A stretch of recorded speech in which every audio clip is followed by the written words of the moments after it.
I want to welcome you to Hawthorn University, and I surely thank you so much for joining us as we continue our Holistic Health and Nutrition webinars for 2021. Today we're going to welcome Dr. Bridget Briggs, presenting the power of methylation. Dr. Briggs says that the power of methylation to restore metabolic imbalance is just coming to the surface of our awareness.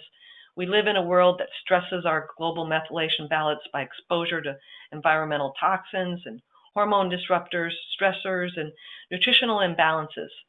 Gosh, it's so sad, but really true. So in this webinar, we're going to explain the impact of methylation on clinical outcomes, how to test for imbalances, and how to recommend nutritional and lifestyle support to restore health. We'll certainly illustrate the significance of 10 single nucleotide polymorphisms on global methylation and how clinical patterns are affected by each single nucleotide polymorphism. So I just want to thank you so much, Dr. Briggs. This is a fantastic topic. Thank you for bringing it to us at Hawthorn. Thank you so much for having me, Paula. I'm really excited. I'm glad. I want to let some people know about you that haven't possibly met you yet. So I'm going to go through your bio first. Okay. Dr. Briggs is a board-certified family medicine provider who graduated from USCD and School of Medicine and did her internship in obstetrics and gynecology and completed her residency in family medicine in 2001. She followed the traditional practice of Western-based medicine until her son was diagnosed with brain cancer at age 4. While caring for her son, she quickly realized that Western-based medicine lacked the functional and integrative medicine offered. The long road to taking care of her son with cancer enticed her to get board certified in integrative and functional medicine via the AIHM and IFM. And today she practices functional medicine in an insurance-based setting, specializing in personal medicine using nutrigenomics, advanced nutritional testing, bioidentical hormones, advanced lipids, weight management, and healthy gut restoration. Today, her son is 20 years and is a daily reminder of the power of implementing personalized medicine in the management of many diseases. It's really a powerful story, Dr. Briggs. Aww. And I'm so pleased to hear of such an outcome and the segue of you in your professional direction of going more integrative and functional. Thank you. Well, I want to let everybody know that we're going to be recording this. It's being recorded now, and it'll be available for replay on our website in just a few days. We'll likely go 90 minutes for this presentation. We'll follow it with questions and answers. So at any time, please write your questions or your comments into the webinar question panel, and we'll certainly respond to your questions or comments after the presentation. And we often post to the webinar chat box during the webinar too when there's something relevant to share. So keep your eyes on that. And one last thing is that there's a survey to fill out after the webinar ends. We certainly appreciate you taking the time for that. I'm your host, Paula Bartholomew. I'm one of the founders of Hawthorn. I'm here with James Bernardinelli behind the scenes, who's engineering. So now with all that said, it's time for Dr. Briggs. Again, thank you for being with us, Dr. Briggs. And when you're ready, I'm going to turn it over to you. Okay. Paula, thank you for the gracious introduction. It's crazy that it's been 16 years since I began this journey with my son, Nolan, and now I'm this many years into private practice, which is, following traditional family medicine. We haven't been ever raised in epigenetics and looking at genetic polymorphism. So this is such an empowering subject. Methylation is just one example of how nutrigenomics and genetics have really opened up our eyes to, linkages between disease states and presentations, and how many of these, genetic backgrounds can be modified epigenetically by changing our diets, our lifestyles, using supplementation and all of that. So today I'm really excited to bring to you my version of the power of methylation through personalized medicine and epigenetics. I have no relevant relationships or commercial interests whatsoever, other than I am the medical director of epigeneticsrx.com, which is just really a teaching platform just for the simple subject of methylation.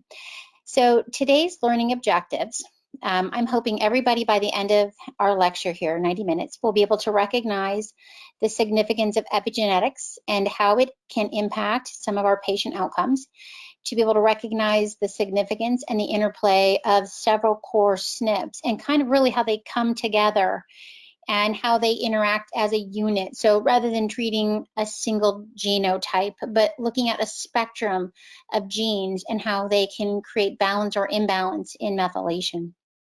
And we're going to look at implementation of genetic testing in our practice, and we're going to look at treatment solutions for our patients. Okay, so first of all, let's look at genetics. This is a new element, a new tool. And in traditional Western-based medicine, we can say, well, is this the new key to really understanding disease? So we definitely have had some limitations in traditional Western-based medicine, right? It's very one-dimensional. Genomics can add such a new dimension of understanding medicine as we know it today. Problems, implementing genomics is it's still really new. We have different companies that offer genetic testing.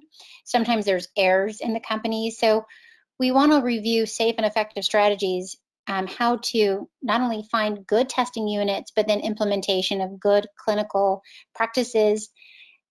Now, in traditional medicine, we all know it's very protocol driven.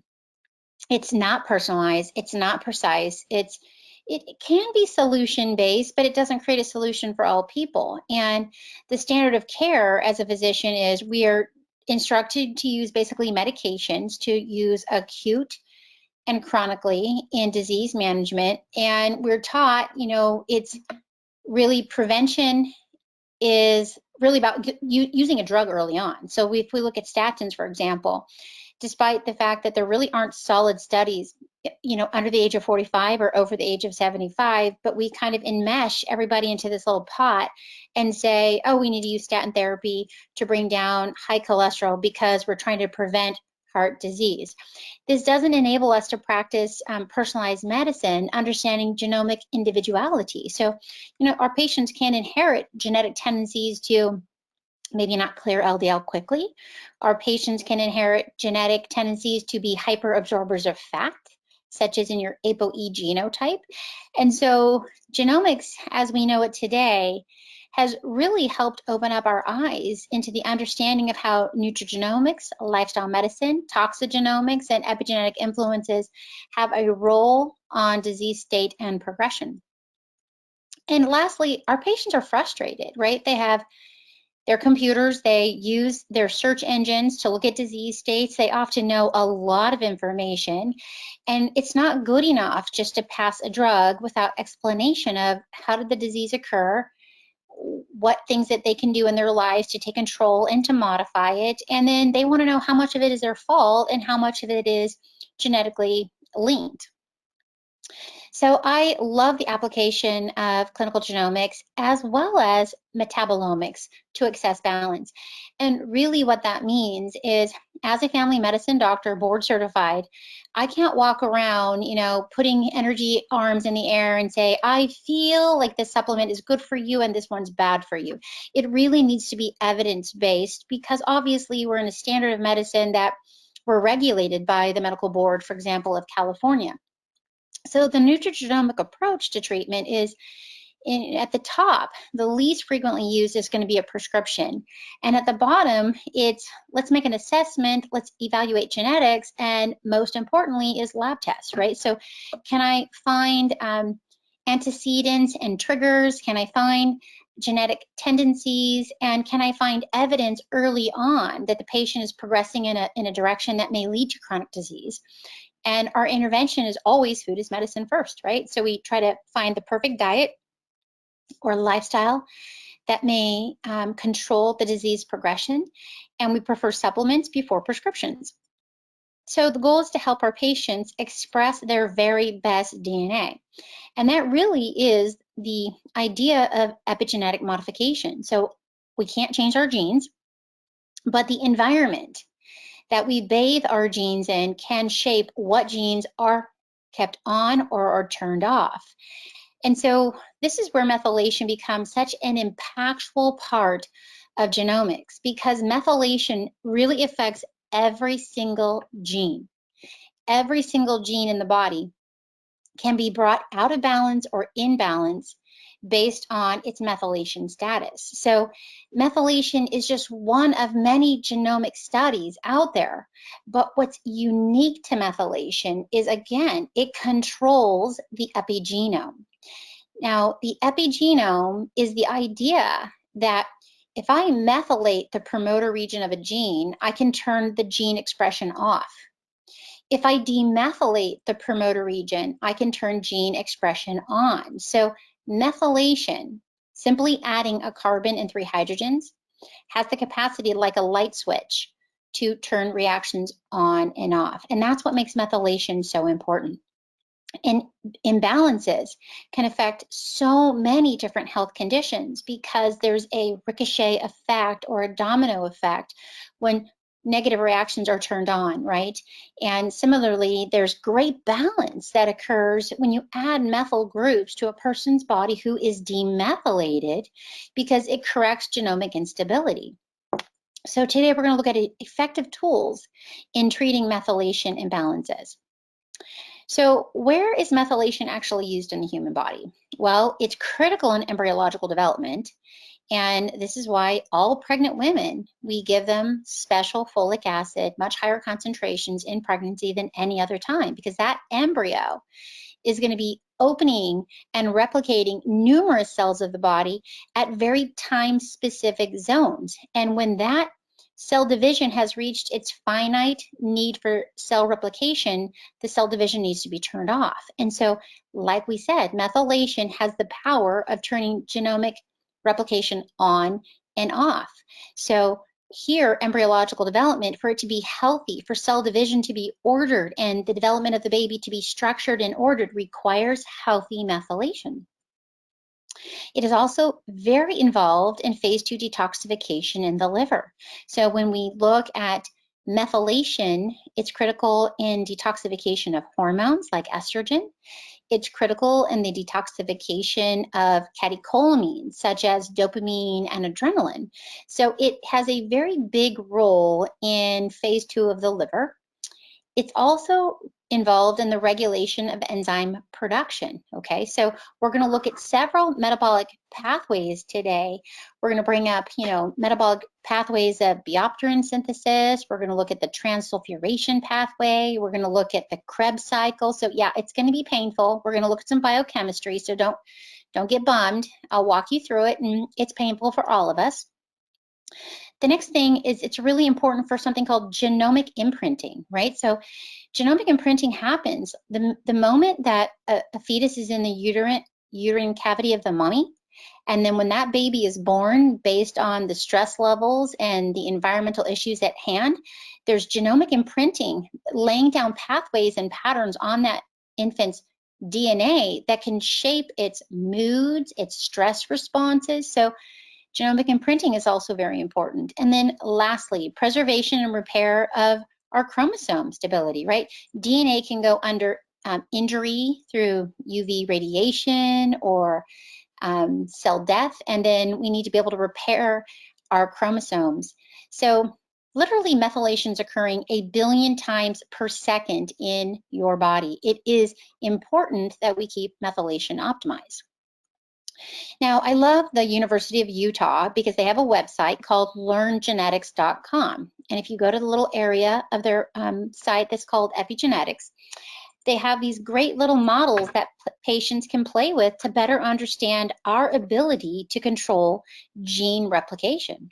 So in these models of the green algae, we see that if we add methyl groups, which is, you see here's your DNA, and you see all these little green methyl groups sprinkled all over the double-stranded DNA, what it does is it will turn off gene replication, or the replication for this algae protein. So there's no mRNA, and there's very little green fluorescent protein lighting up. So we see protein synthesis is diminished when there's a lot of methyl groups. Now, let's contrast that to the removal of a methyl group. So if we deplete the methyl groups and we see this double-stranded DNA, and we see Down below, lots of new mRNA, and then we see tons of green fluorescent protein lighting up the Petri dish, showing that if you demethylate this particular protein, you increase the synthesis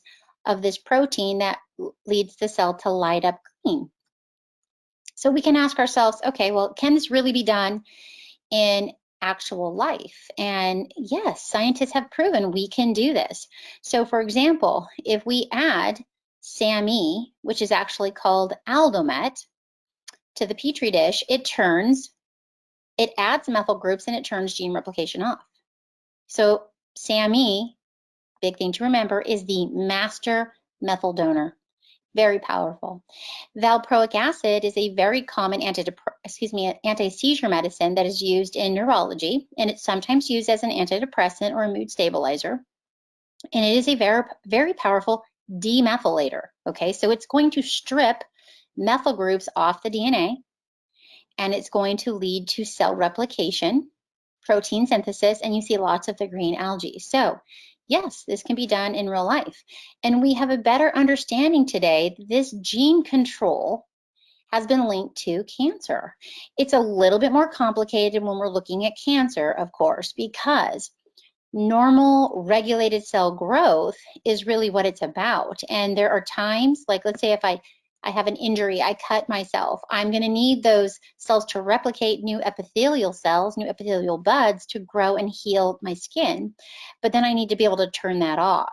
So the addition and subtraction of methyl groups is like that light switch. Now, cancer, on the other hand, is absolute uncontrolled cell growth, right? So if the protein is a tumor suppressor gene that's heavily methylated, can you understand that I need my tumor suppressor enzymes to suppress tumors? So I wouldn't want to methylate something that is protective against cancer. I would want to methylate an oncogene. So methylation is very precise in the human body. And what scientists have shown is if you take colorectal cancer cells and you put it in a Petri dish, and if you add Sammy, it turns off cell division. Similarly, if you add green tea extract to the same medium, it's a demethylator, and it actually activates tumor suppressor replication and inhibits cell division of the cancer. So methylation's not so black and white. I hope we all got that. So let's look here at that imprinting. So epigenetic modification occurring while a newborn pup's DNA is being shaped by removing tags from a glucocorticoid receptor gene. So what do we see? If we see a nurturing mother who nurtures her pups versus a non-nurturing mom, and this would be a mouse that is licked and groomed and nursed by its mother, and then it would formulate calm babies that become calm adults. And a non-nurturing mom who's ignoring her pups formulates what we call anxious adult mice. So we can see that we can change gene expression even by the way a pup is nurtured, because the more that a pup is licked, the more these methyl groups, are removed, and then the pup will start to express this glucocorticoid receptor that enables the pup to be tame and calm.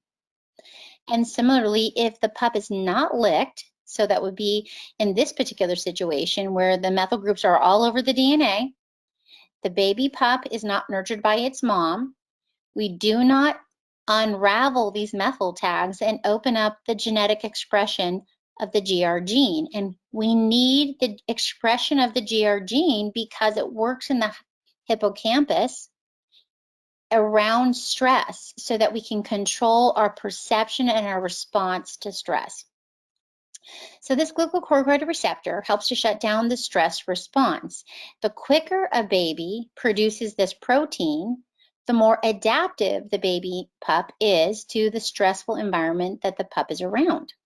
And again, this is playing with the pituitary gland and the hypothalamus gland, as well as the hippocampus.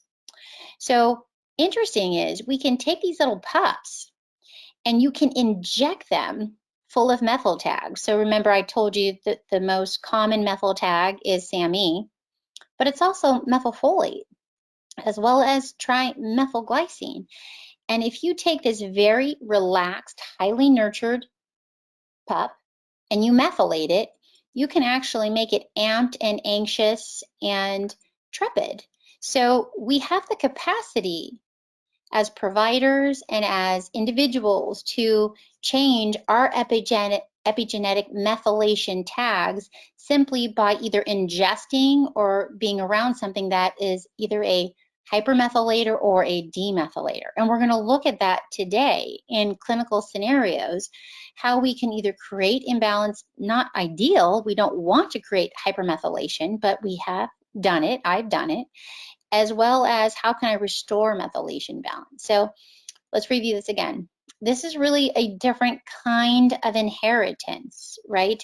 This is not a gene mutation. This is the body's global balance of methylation. And again, a pup that is raised by an anxious, low nurturing mother who's not going to lick the pup is not going to demethylate the pup, and the GR protein will not be expressed. And the contra is when a pup is licked and nurtured by the mother, that pup becomes mellow and calm. So basically, antepartum bonding is a different form of genetics, right? It's going to affect methylation patterns. For example, here, the GR gene, which can have long-term personality subtypes. And in psychiatry, this is really important. You know, we've seen some of the monkey studies where if a monkey is put in a cage and it's not near its mother, it becomes a very aggressive adult. But this may be the model for it, how, you know, just bonding and, you know, human touch or mouse touch, rat touch, whatever you want to call it, can affect the personality very early of a pup into an adult. And then the methylation patterns can be added even after the fact. Despite antepartum bonding, we can add or subtract methylation patterns, which may help to restore being mellow and calm and appropriate interaction to stress and reaction to stress.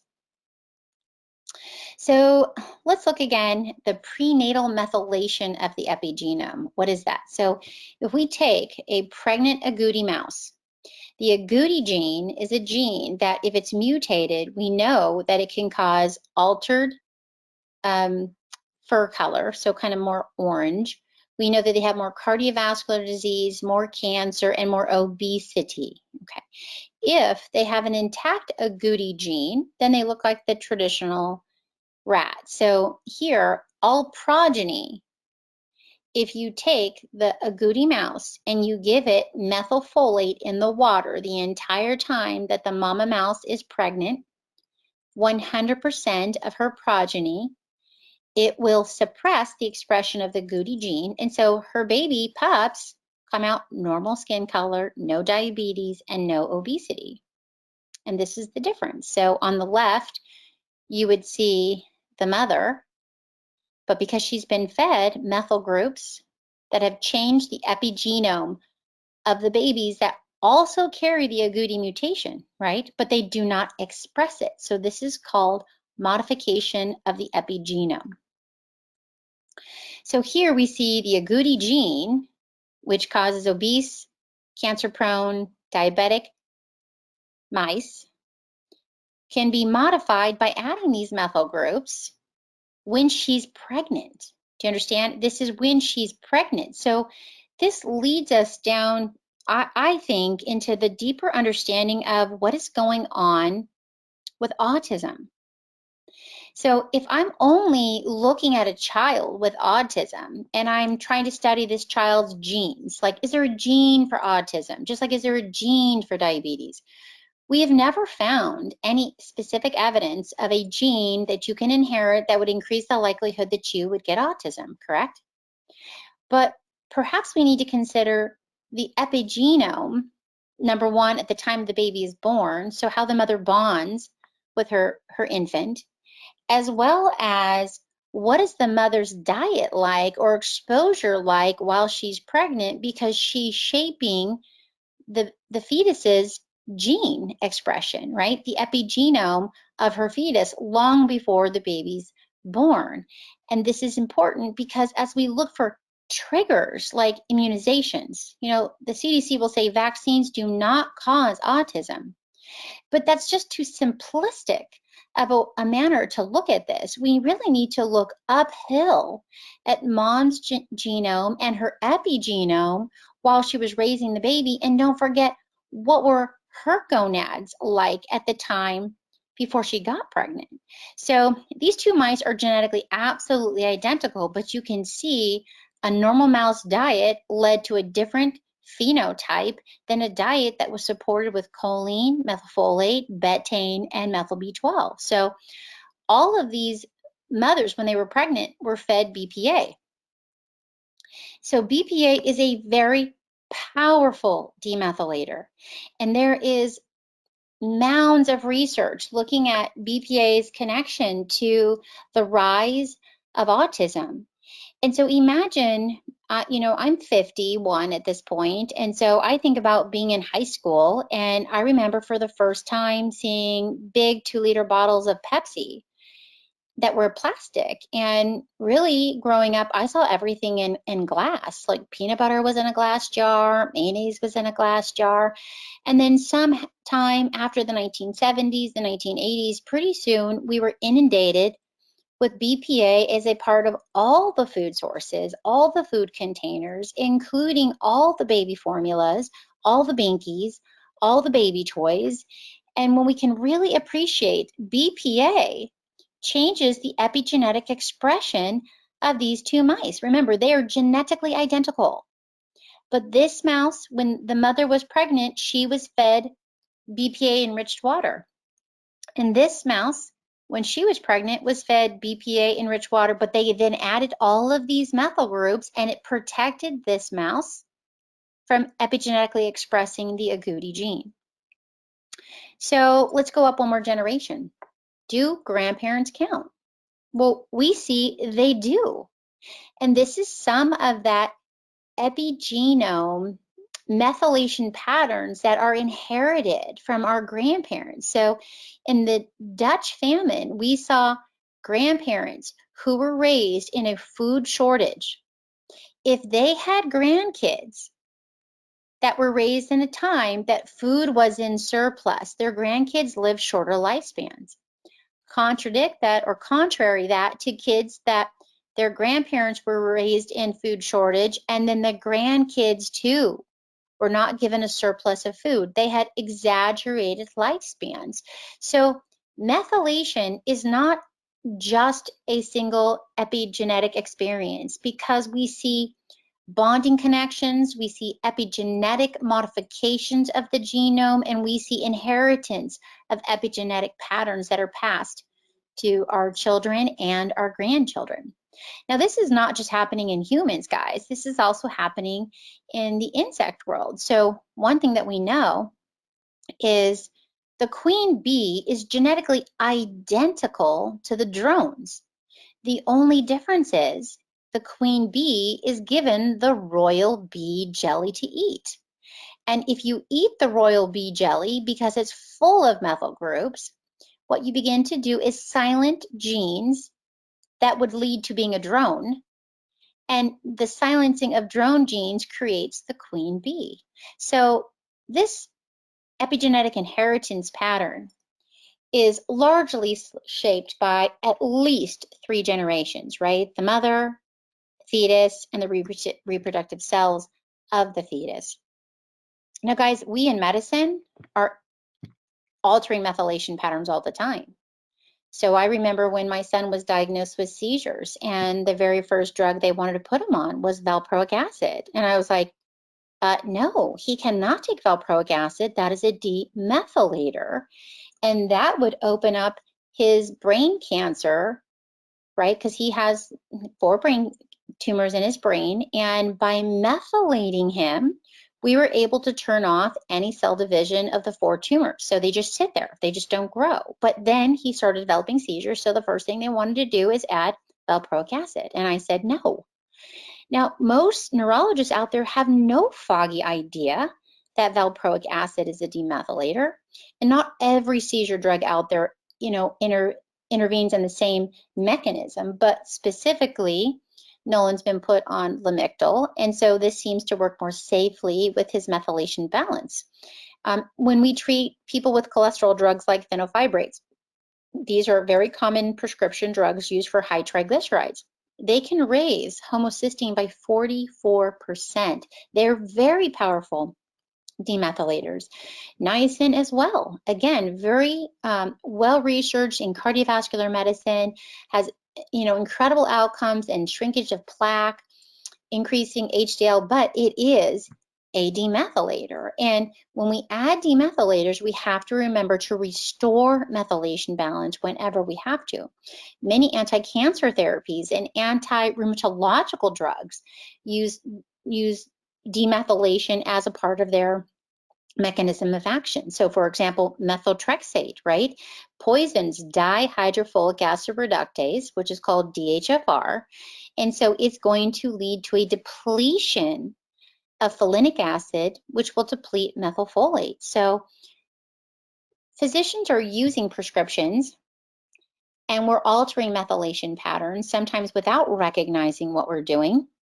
We're not taught the pharmacogenetics of the way drugs interact with genetic SNPs or single nucleotide polymorphisms, but hopefully in school someday this will be more deeply appreciated. So now let's look at the environmental influences on methylation. So we see prescriptions do it.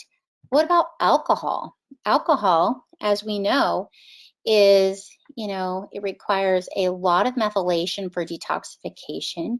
And the more alcohol consumption a person does, then this can lead to a depletion of methyl groups, especially Sammy, in the human body.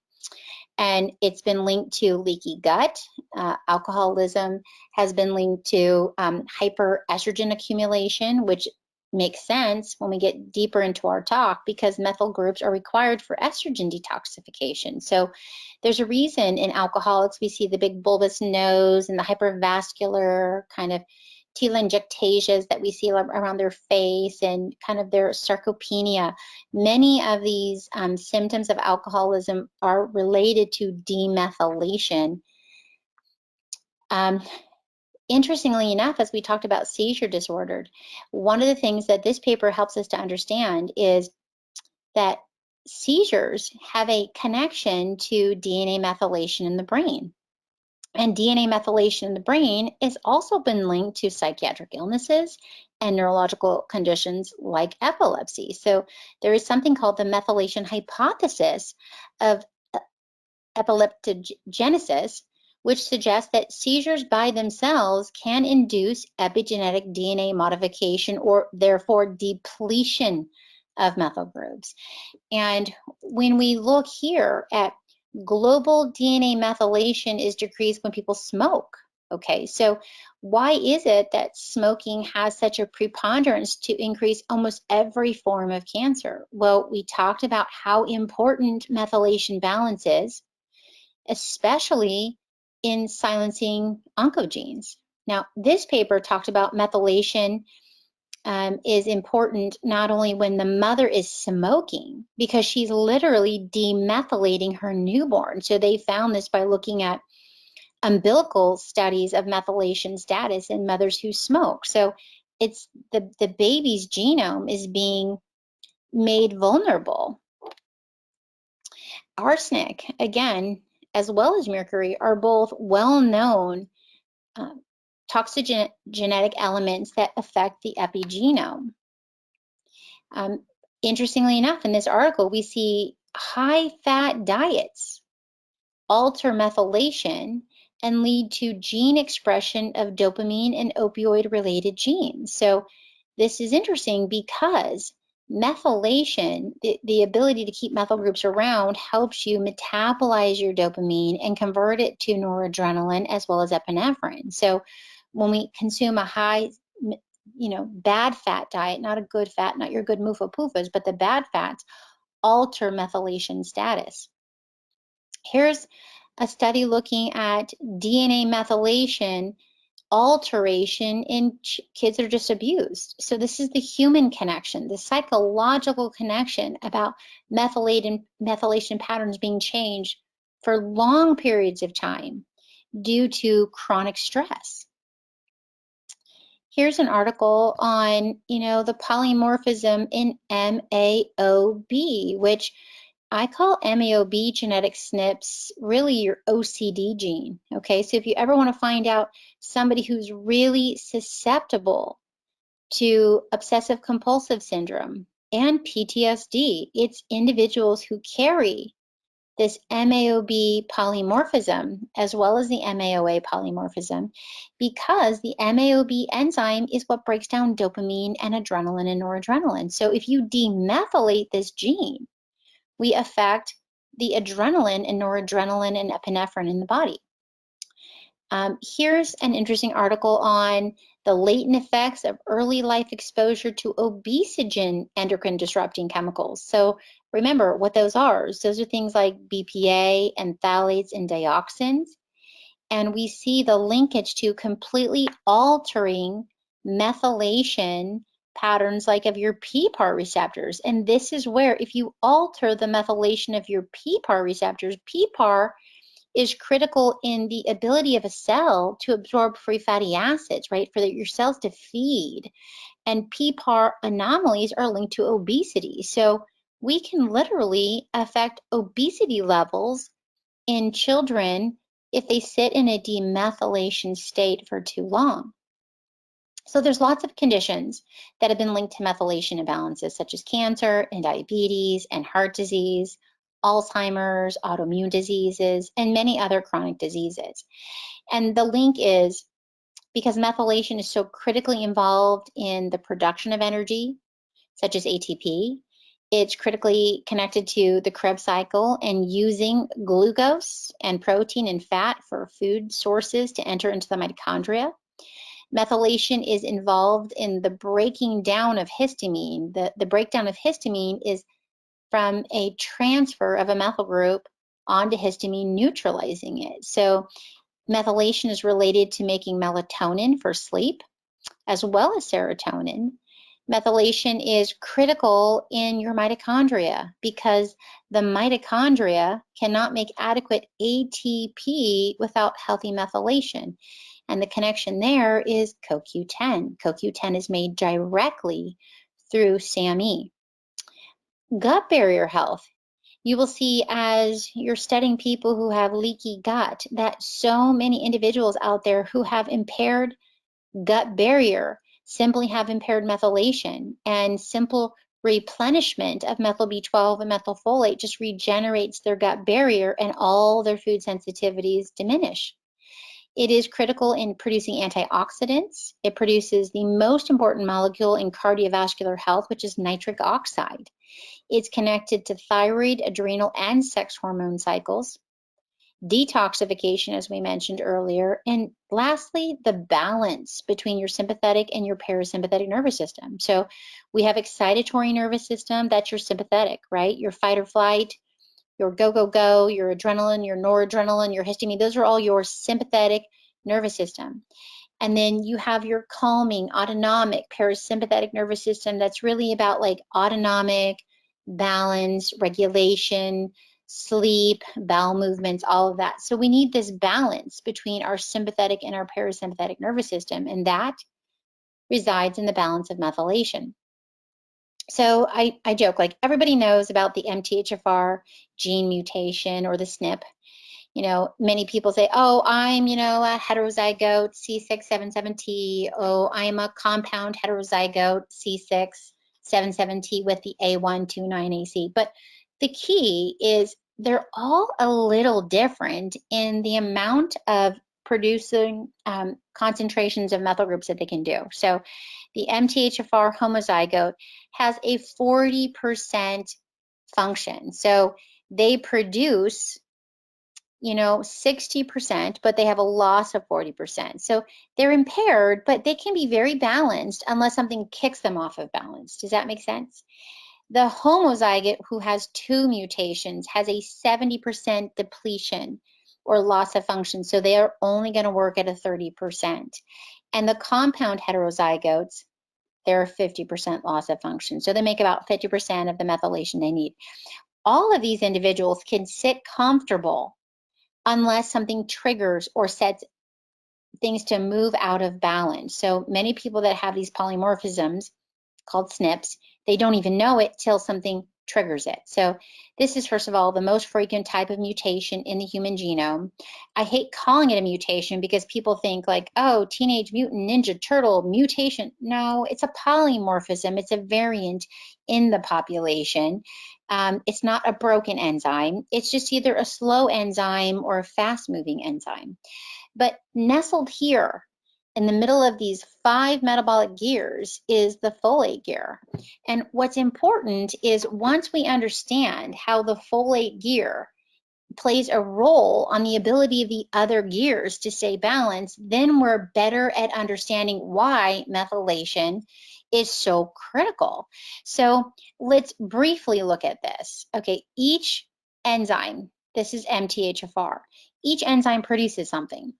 If I go back here and I look at my original red gear, nestled in the gear is the MTHFR enzyme. It's going to convert folate through the enzyme to methylfolate. And then methylfolate is like the first runner in a baton race. The baton is going to be the methyl group. So MTHFR polymorphic individuals have a depletion. They don't produce enough methylfolate. But this is the first runner in the baton race. So if you can't get enough runners to run your race, these other 5 metabolic gears are going to have problems. Okay. This is why we link the folate gear to all the other gears in the body.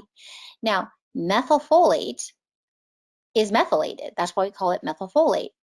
It's going to run up like a gear into the next gear.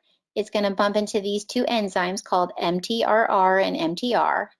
They stand for methionine synthase and methionine synthase reductase. And really what they do is they grab that methyl group, they pass it to B12, and then B12 passes the methyl group to homocysteine, and it converts it to methionine. Okay, so again, we're running this baton race. Now methionine, which is just homocysteine methylated, will turn into something called Sammy. And Sammy is the global methylator in the entire body. It does everything. And we're going to look at what it does. But obviously, if Sammy passes the methyl group to another reaction, like let's say it passes it to your DNA, it's going to break down into the remnant, which is S-adenylhomocysteine. And then S-adenylhomocysteine breaks down into homocysteine. And many of you have heard about how toxic homocysteine is, how it can create destruction to the health of the artery and the connective tissue inside the artery. Homocysteine has been linked to Alzheimer's and an increase in cardiovascular disease.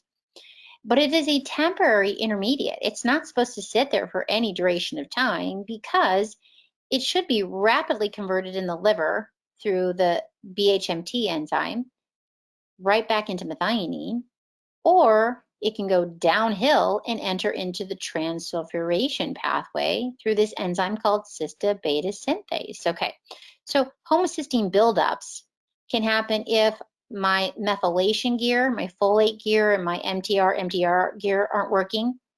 If my betaine hydroxymethyltransferase enzyme here won't pull it upward back into methionine, and if it won't pull downhill and enter into the transsulfuration gear. The point is, the human body knows how to toggle the gears back and forth to support the pathway that it needs to support. Okay. While folic acid is also producing Biopterin from neopterin. So methylfolate pathway leads to this beautiful protein called Biopterin. Biopterin helps to produce both your inhibitory neurotransmitters like serotonin, but it's critical in the production of dopamine, noradrenaline, and epinephrine. So this is where the prescription Deplin, which is 15 milligrams of methylfolate, can treat non-responsive depression because it dramatically increases all neurotransmitter production just by using high-dose methylfolate. Similarly, Biopterin, which is a new drug that has come out in cardiology, is a great way to instigate the production of nitric oxide. So in people that have nitric oxide deficiencies and they get cardiac disease, I think the drug is called Kuvan. It is a replacement Biopterin, but Biopterin is made by folate, right? Methylfolate. So methylfolate produces Biopterin, and then Biopterin produces nitric oxide for cardiovascular health. And this little blue gear is accepting some of these organic acids from your Krebs cycle. So it's important in the recycling of the Krebs cycle. So we did the painful biochem. You don't have to memorize what I just said, but we're going to look at the function of the core enzyme. So the MTHFR enzyme, for which, 40% of Americans have a genetic polymorphism. This is the enzyme that solely produces methylfolate, okay? It's a unidirectional enzyme. It only goes one direction. That enzyme only produces methylfolate. It bumps into these other two enzymes, MTR and MTRR, which is really how folate and B12 are interconnected. And this is why I say I never give methylfolate without giving methyl B12, because these two B vitamins are like sisters. They share many of the same roles in global methylation. So when the MTHFR enzyme produces methylfolate, it's going to bump into these two little enzymes, MTR and MTRR, to basically recycle homocysteine back to methionine using B12 as an intermediate. And that intermediate will become methyl B12 for a second, passing the methyl group back to methionine from homocysteine. And then MTRR is like a recharger. It kind of like resets the zero ground energy and kind of recharges the enzyme MTR. So these people who have these polymorphisms, this enzyme is a fast enzyme and they need a lot of B12, a lot. Their favorite word is I'm tired, and they soar when you give them B12. Now, we talked about the methionine gear has this little unique enzyme called betaine hydroxymethyltransferase, and it is exactly what it sounds like. It's going to use betaine. Another word for betaine is trimethylglycine. Trimethyl means it has 3 methyl groups. Trimethylglycine, or betaine, as you all know, which is the same thing as stomach acid, can pass a methyl group to homocysteine, converting it into methionine.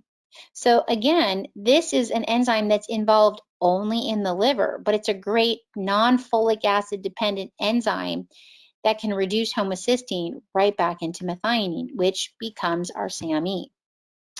Now, we talked about the CBS enzyme because this is the one that's going to pull homocysteine down into the transsulfuration pathway, which requires B6. And this is where all of your strong sulfur-containing amino acids are going to come from. Sulfur is critical in the human body. It's naturally an antibiotic. It creates the strength of hair and other proteins and joints and tendons. It leads to hydration of joints and cartilage as well. So the CBS enzyme is critical because it enables us to produce our critical transsulfuration enzymes that contain sulfur in them, like glutathione, the master antioxidant in the body. So we've looked at these enzymes, and there's some other ones I want you to know about, like VDR. A VDR genetic SNP is an enzyme that has a hard time keeping vitamin D bound to its receptor. So they can have problems with bone minerals, immune function, and dopamine synthesis. So VDR polymorphisms, they need a lot of sunshine. They need to be around sun. They don't do well in dark environments, and they need to take a lot of vitamin D. The COMT mutation, I can tell you this is a fun one. They always find me. These individuals have a lot of common symptoms. COMT variants can be fast, they can be slow, they can be intermediate. But ultimately, this enzyme does two jobs. First, it's going to break down your catecholamines. Those are dopamine, adrenaline, and noradrenaline. But its second job is the breaking down of estrogen. So you can kind of see how if you have a polymorphism in the COMT enzyme, you can have problems with estrogen balance, and I call it excitotoxicity, getting too excited, too stressed, too amped, too nervous, or wired and tired all at the same time. So we're going to look at that polymorphism in a little bit. And then you can look at people who have the MAOA polymorphism. And this is the enzyme that inactivates amines, but has its largest role in the breaking down of serotonin. So this is critical in serotonin balance. MAOBs are like a mini COMT. They tend to have to be OCD. They tend to have more PTSD. They tend to be more amine sensitive. This enzyme is largely responsible for breaking down bioagenic amines, so amines in the diet. So that would be like tyramine foods, histamine foods, phenylethylamine foods, but it's also involved in the breaking down of histamine and adrenaline and dopamine. So if you have a polymorphism here, you can be very like excitotoxic, very OCD, type A, high heart rate, high blood pressure, as you can imagine. And then we're going to look at nitric oxide polymorphisms where people have a hard time producing enough nitric oxide. So they may present more like Raynaud's, purple fingers or toes or little blue nose, early hypertension, and early heart disease. So today it's really about just briefly kind of taking a glimpse at these metabolic pathways, understanding that each of these little metabolic gears is involved in the production factory of something. Folic acid is nestled in the middle. So the better you can understand the methylation status of a person, this will give you the idea if this folate gear is balanced, then they're going to make good Biopterin, which means they're going to make good neurotransmitters, both serotonin as well as your excitatory dopamine and adrenaline and noradrenaline. And if they're making good Biopterin, they're going to make good nitric oxide, which is easy to have people spit on a nitric oxide salivary test and to measure if they have low nitric oxide. And again, because healthy nitric oxide means it's receiving good Krebs cycle organic acids, that the utilization of fuel is appropriate. Now go back to the right. So here's my folate gear. It's nestled to spin my methionine gear. When I think about the main purpose of my methionine gear, I think of it like this. Methionine has to decide for the human body. If the need for methylation is high, then the methionine gear is going to spin to the left to keep recycling folate, methylfolate, B12, methyl B12. In this toggling of the red gear, it leads the green gear to make Sammy, Sammy, Sammy. Sammy is the global methyl donor throughout the whole body. But when the need for the body is to produce sulfur through the transsulfuration pathway, this is when my body needs to make antioxidants like glutathione. This may be when my body needs to detoxify a heavy metal that, let's say I came into contact with like too much lead or too much mercury. Let's say I need to detoxify my estrogen through sulfation. So the transsulfuration pathway has a need when we need to make antioxidants, when we need to detoxify things like bile acids or estrogen, and the transsulfuration pathway is needed when we need to make things strong, like sulfur bonds for strong nails and strong hair and what have you. Now, the idea is that if there's a mutation, you can have a compromised gear. And if you have a compromised gear, there's a ricochet effect. So the metabolic gears nearby greatly diminish. And so we can start seeing, mood problems. If the Biopterin gear is low, I can see nitric oxide deficiency, so blood pressure problems and blood flow problems in the green or the blue gear. Similarly, in the green gear, I can see problems with not being able to synthesize enough sulfur groups and not being able to produce enough SAMe, so maybe stress, too much adrenaline, too much noradrenaline, because the green gear is going to be critical in producing ways to break down adrenaline in the sympathetic nervous system. Now let's look at gears as a whole. So we're going to start all over. I'm going to go through the biochemistry, because at the end of the day, what you'll have to do is go back through this slide deck and try to remember all the abbreviations and how they flow. So we have to be a little bit redundant, and I apologize ahead of time. But the function of the folate gear is to produce folate into methylfolate. Simple. Red gear makes methylfolate. It's going to provide the substrate for what we call the transmethylation cycle, meaning the way to keep the baton race going means passing the methyl group from A to B to C. And so when you look here, if we blow up this folate gear and we create the genetic mutation here in MTHFR, what are some of the problems that I might see? Well, folate enters the body through green leafy vegetables, and there's an enzyme DHFR that converts it to something called THF, which is called folinic acid. And folinic acid is linked to the production of your DNA bases, like your pyrimidines, as well as your purines. So folic acid, as you know, is critical in DNA synthesis and repair. Now, when the body uses the folic acid and it makes pyrimidines and it makes purines, it can also break down into this product called 5,10-methyl tetrahydrofolate, and then it bumps into the MTHFR enzyme and it produces the balancing methylfolate, okay? So it's production up here, like DNA synthesis, and then the methylfolate is like turn it off. This is the off switch. Up here is the on switch. Now, why is that important to remember? Because the methylfolate here, yes, it's going to trigger neurotransmitter synthesis because it's going to activate Biopterin, the next gear over on the left. But the other thing that it's going to do is it's going to activate the green gear on the right, which is going to turn on the yellow gear to make glutathione. And it's going to work on the green gear that's going to get rid of high homocysteine. But if this folate gear is not working, we can see anxiety, heart disease, cognitive problems, depression, fatigue, fibromyalgia, hormone imbalance, insomnia, migraines.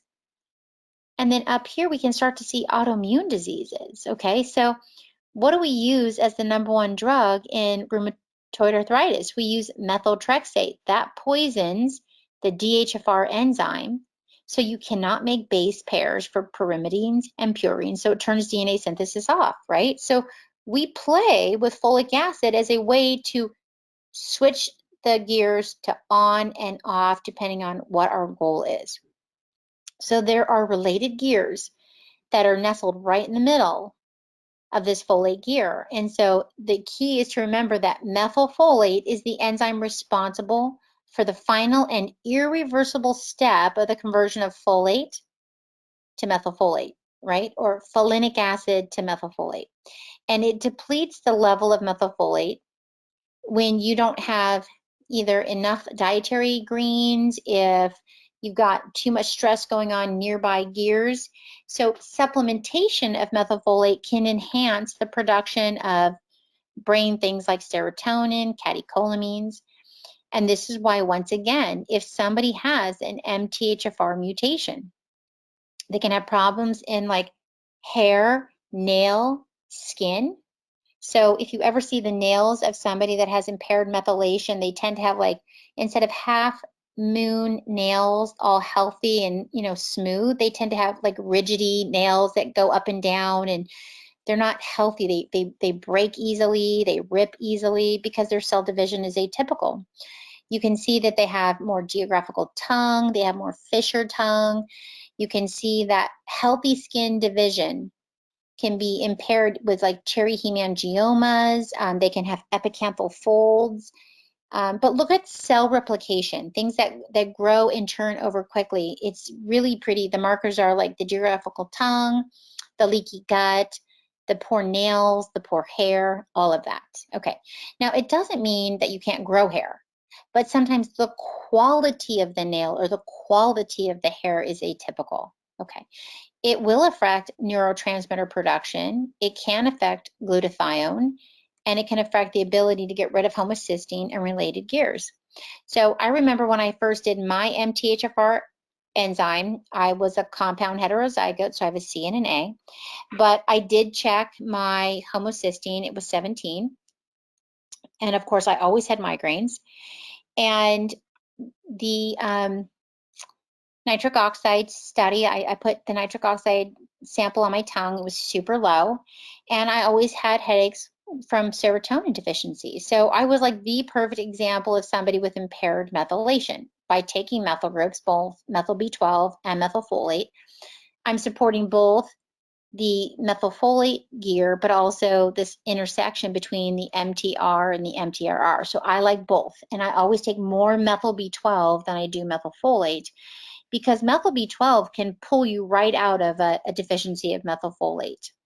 So high dependency on methyl B12 is always nice. Now this is just a summary.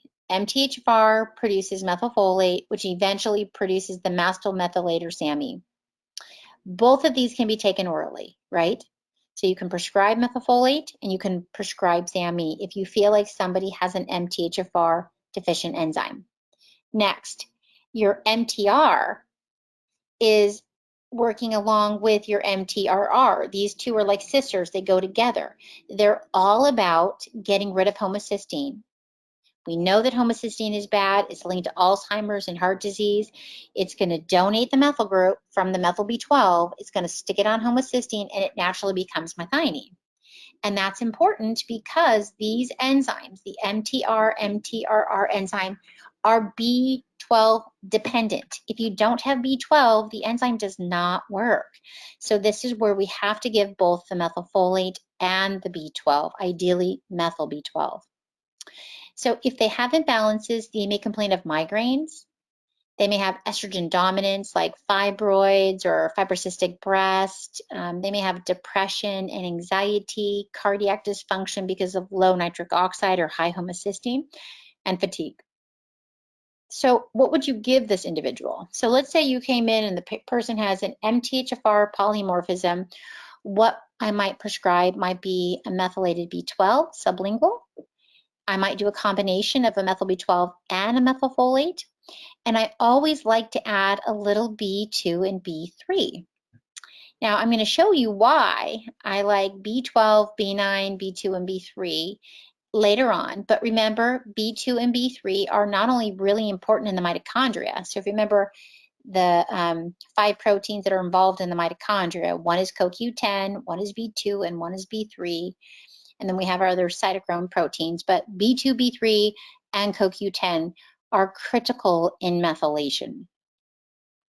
So this is why, you know, not just using only methylfolate, but ideally creating a balance between vitamin B2, supporting the MTHFR enzyme, and vitamin B3, supporting the MTHFR enzyme. So this combination of Bs dramatically improves the production of methylfolate. Now, people can ask me why, and I say because the MTHFR enzyme, it actually kind of mimics like a teeter-totter. And if you've ever ridden on a teeter-totter, you have to have 2 kids sitting on the teeter-totter to make the teeter-totter go up and down and be fun. Well, those 2 kids, those cofactors are B2 and B3. When B2 and B3 bind, the MTHFR enzyme converts the 5,10 methylene tetrahydrofolate to 5-methylfolate. These enzymes, if you just use like 400 milligrams a day of B2, it can support an unhealthy production of methylfolate. But we used both to support turning this MTHFR enzyme to be its most effective self. Now, what about B12? Because some people say, well, is everybody supposed to take the same type of B12? And we know like the most enriched source of B12 out there in the community is cyanocobalamin. This has the cyanide, you know, element to it, so it's not my favorite. More utilizable forms of B12 or cobalamin are hydroxy, methyl, and adenyl. And this is interpersonal. So some people are overstimulated with methylcobalamin. They actually get amped, energized, can't sleep at night. Adenocobalamin is really critical in mitochondrial energy production. So when people have really mitochondrial fatigue symptoms, they do their very best on adenocobalamin. And hydroxycobalamin is just neutral. It can either be converted to a methyl form or converted to an adenyl form. So I really like hydroxycobalamin in individuals that I think may be methyl sensitive, where maybe overstimulated with too much methyl B12. So majority of us, we like methyl B12, especially if fatigue is an element. Methyl sensitive people may feel overstimulated, amped, nervous. This is especially common in your COMT val mutations, right? These are the people that are wired and tired. We talked about them earlier. They don't break down dopamine. So if you give them too much energy, they can't break it down. So they feel like hyped up.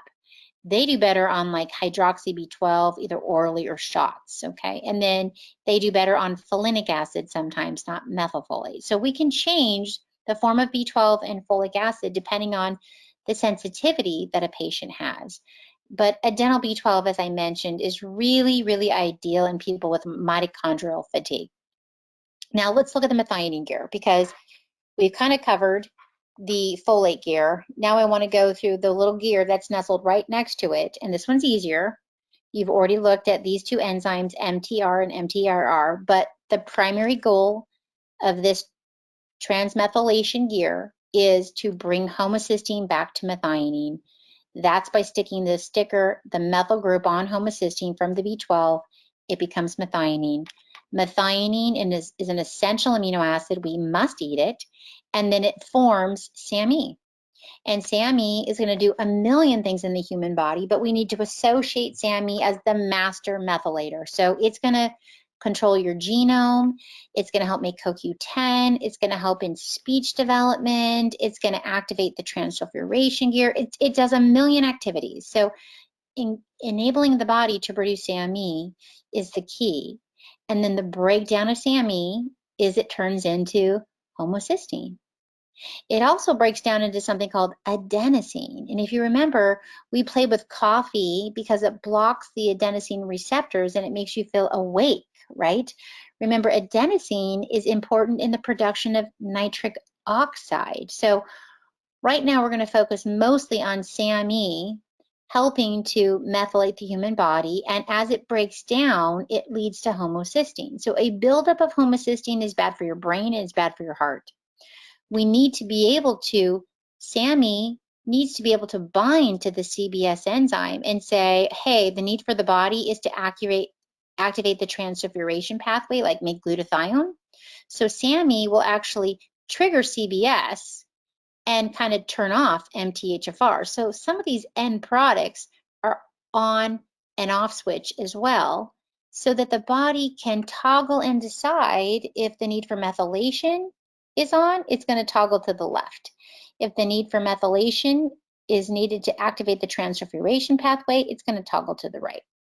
Deep in the liver and only in the liver is this little BHMT enzyme that can quickly convert homocysteine back to methionine, not using any folic acid, not using any B12, but really just stomach acid. So BHMT is trimethylglycine, that's what it is. And it just adds a methyl group and it turns right back into methionine. So again, it's going to balance transmethylation and transsulfuration, which is the yellow gear that's down below. And it's going to maintain the balance between SAMe and the breakdown product, which is SA, right? So we need more SAM and less SA, meaning I have more active methyl donors ready and willing to work when I need it. The long route is called this all the way around route, which uses folate. And then the short route is this one, homocysteine to methionine using BHMT. That is only in the liver and nowhere else. Now, I told you I wanted to tell you what SAMe does. So it's critical in the production of choline. Choline is a part of the nervous system. Choline is part of making bile acids for gallbladder or bile acid synthesis for fat absorption.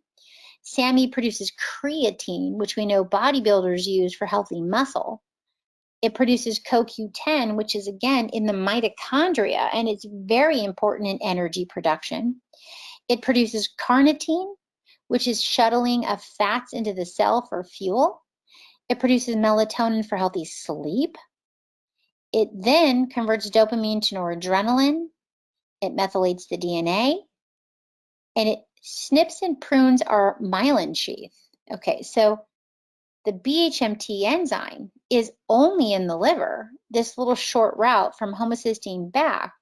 It rescues us so that the liver never succumbs to methylfolate deficiencies. That's the key to it. And you can have deficiencies in the BHMT, which is going to stress your folic acid balance, right? A BHMT mutant needs more methylfolate than the next person because their normal, short route doesn't work well. Choline and trimethylglycine are beautiful methyl donors. So BHMT mutants, that's the short route. If it slows down, remember it's going to make phase 2 detoxification slow. They're going to need more methylfolate. So use the methylfolate and the methyl B12 to use the long route. It can help you also upregulate the transsulfuration pathway. So how would I know if I have an imbalance in global methylation? Well, I might have high homocysteine. I might have more irritable bowel. I might have more fatigue. So what can I give people in this gear that have polymorphisms? Well, we've talked about the importance of B12, especially if they can tolerate methyl B12 and methylfolate, zinc, betaine, trimethylglycine, and choline. So these are all nice donors to help with the interplay of these two gears. And if these gears are in balance, then we don't see some of these autoimmune problems, the anxiety, diabetes, and homocysteine and stress. So donating methyl groups can keep these gears in balance. Now, can you measure Sammy? The answer is yes. You can measure SAM as well as its metabolite, which is SAW, S-adenyl homocysteine. And Doctors Data does a great test. I want to say it's $150, but it's a great way to say, hey, does this patient have enough methylation global balance that they can synthesize choline, creatine, CoQ10, carnitine, melatonin, noradrenaline, methylate your DNA, and maintain myelin? Now, what about hormones? So we talked about methylation in the center of this graph is critical in estrogen detoxification. And for that matter, I want you to think that it has a role in even testosterone detoxification because all hormones came out of the building block of cholesterol. Once my body makes testosterone, it can aromatize it in the ovary to estrogen. And then estrogen has 3 possible doors that it can travel to be detoxified through. So we can look at cytochrome 3A4, cytochrome 1A1 or 1B1. And the first 3 doors are just about adding water. So most of those happen very easily. But phase 2, you need to add methyl groups. Now let's go back down the graph. Methylation came from Sammy. Sammy was produced when homocysteine received the methyl group from B12, became methionine, and then became Sammy. So here we have this deep understanding that estrogen balance and testosterone balance requires healthy phase 2 methylation to create 2-methoxyestrone or 4-methoxyestrone, and this is how you can excrete it through your pee or your urine. So methylation balance is needed for hormone balance. Now, remember that estrogen can convert to estrone and get methylated, right? But estrone can equally be sulfated. So estrone sulfate is an easy blood test that I measure to see if my methylation door is clogged. So let's say my methylation door is pokey. Then down here on the right, you may say, wow, I'm going to use my sulfation support. So I may use sulfate donors. So glucosamine sulfate, chondroitin sulfate, MSM sulfate. Sulfation donors can help with estrogen detoxification. Really, I use molybdenum and manganese to really help sulfate. But I can check my estrone sulfate. And if this number is super high, I know that my patient's having a hard time doing estrogen detoxification. She's probably not methylating, so she will send too much traffic to estrone sulfate. And this is found in high concentrations in breast cancer. So there's a lot of estrogen metabolites, but this brings in the importance of the function, the transsulfuration gear. because I need the sulfate group to stick on my estrogen, right? I actually need the sulfate group to detoxify estrogen, thyroid, and other hormones, including bile acids. So the transsulfuration gear, which is activated when homocysteine is converted by CBS to cystathionine and cysteine, it's going to therefore make glutathione, these healthy sulfate groups that we talked about for the estrogen, right? I need this sulfate group for breaking down DHEA. I need the sulfate group to break down estrogen, and I need the sulfate group to break down thyroid. So sulfate groups also help to break down cholesterol and break down bile acids. So this gear is important in detox. Metallothionein is how you break down heavy metals. And then hormones, catecholamines, and cholesterol. So if this gear is busted, you tend to have high cholesterol, you tend to have high catecholamines, your hormones are too high, you get gallbladder problems, you get heavy metal problems, and you don't sulfate hormones well. Now, the green gear is your methionine gear. It's going to activate the transsulfuration gear, right? So the green gear flowing actively causes Sammy to bind to CBS, and then you make cystathionine, cysteine. This is how we convert sulfites through the SUOX enzyme to sulfates. And this sulfate molecule will be used as a sticker to put on estrogen or to put on thyroid for detoxification, sending the trash out the garbage, which is poop and pee, right? So if you're allergic to sulfites, if you're sulfite sensitive, you can get anxiety, GERD, irritable bowel, joint pain, Achilles, plantar fasciitis, tendinitis, bursitis, difficulty breaking down alcohol, and all kinds of digestion problems. When there's too much sulfur production, people get curly hair, they get big, long, longitudinal lines in their nails, they can have problems in the healthy conversion of cysteine to glutathione. And then because cysteine produces choline for gallbladder, like deoxycholic acid, they can have all kinds of gallbladder problems and fatty liver. So again, understanding that a SNP, a single nucleotide polymorphism in the CBS enzyme, means this enzyme is too fast. This means this person drives the traffic down the transsulfuration pathway too aggressively. They make too much cysteine, too much taurine, too many sulfites, and they're bloated and gassy and irritable and anxious and insomnia and curly hair and bad detoxifiers. Okay, so SNPs, polymorphisms, I'm married to one, very common in like Irish and British and Scottish people. They have an upregulated enzyme. They make too much sulfur. They tend to have low homocysteine, right? They suck it right down the transsulfuration door. Their blood cystathionine and taurine and ammonia levels are high. They can have foggy brain. And so the metabolites create this sulfur intolerance. So a lot of these people say they're allergic to sulfa drugs, they can't take Bactrim, they can't drink champagne because of sulfites. So they get sulfite sensitivities, they get too much ammonia and brain fog. The ammonia can drain their Biopterin, so they kind of moody and cranky and gallbladder problems, and they're very itchy, they're very histaminergic. And the biggest thing is they can't lay down and go to bed at night because they're excitatory neurotransmitters, especially histamine, are just on supercharge. And they get cholesterol and blood pressure problems. So these imbalances can be fixed, okay? This little irritable bowel, heartburn, joint, tendon, pain, poor digestion, anxiety, insomnia can be so relieved. One, by manganese and molybdenum. Okay, so manganese at 10 milligrams twice a day, or molybdenum at 300 micrograms twice a day, just opens up those doors and cleans out all of that sulfur imbalance. And then they do well with B6, but not too much. And phosphatidylserine really calms them down, and some of them benefit from just a tiny bit of Sammy. So now we're going to go to the left, which is the Biopterin gear. And the Biopterin gear is spun when folic acid is spinning on the right side. Biopterin is made when neopterin converts into Biopterin when the folate gear is spinning.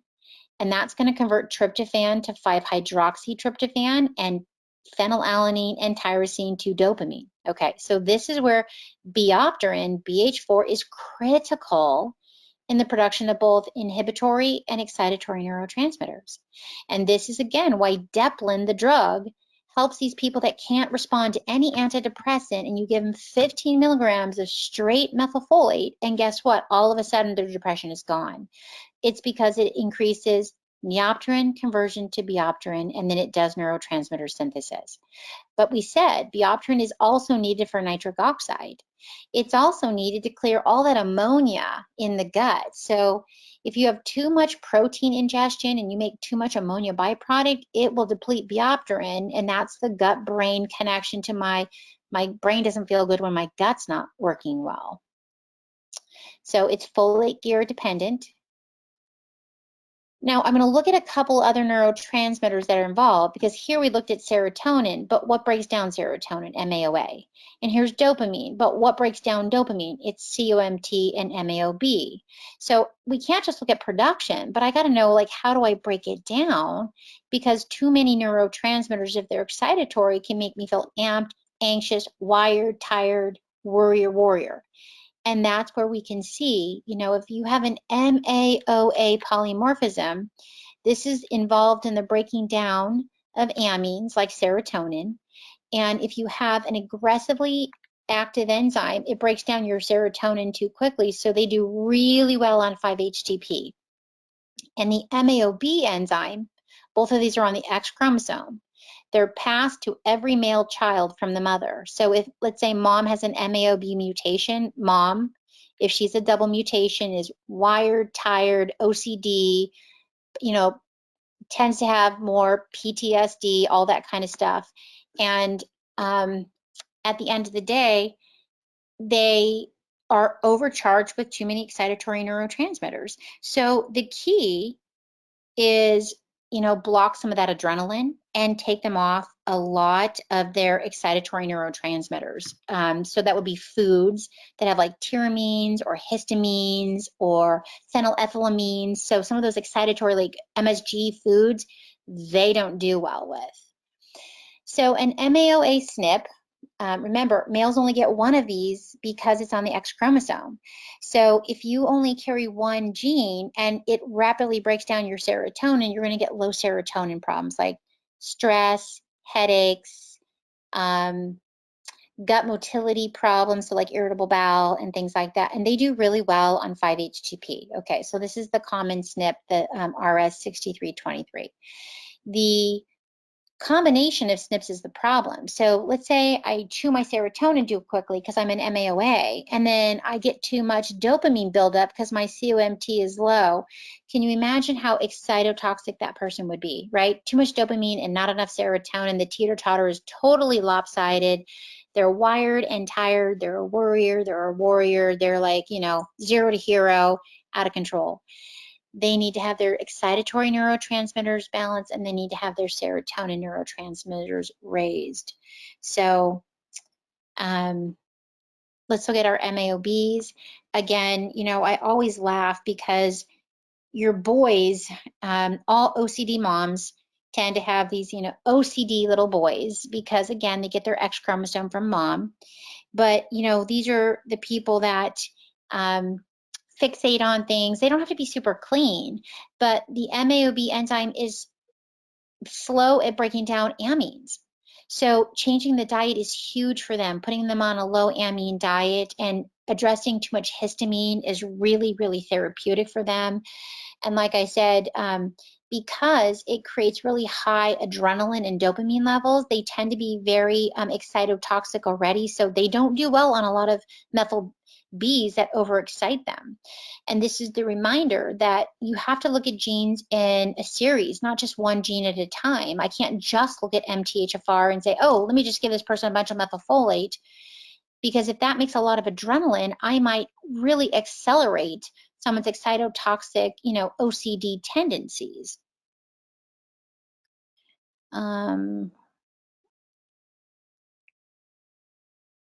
Next slide. So the vitamin D receptor, I joke, people who have this mutation, they almost always know they crave sunshine. They want to open up the windows. They don't want to be in the dungeon. They want to be in a room that is light, like their eyes always want to see sunshine. They're very susceptible to very low dopamine levels. They're very susceptible to like living in Washington where there's not a lot of sun, things like that.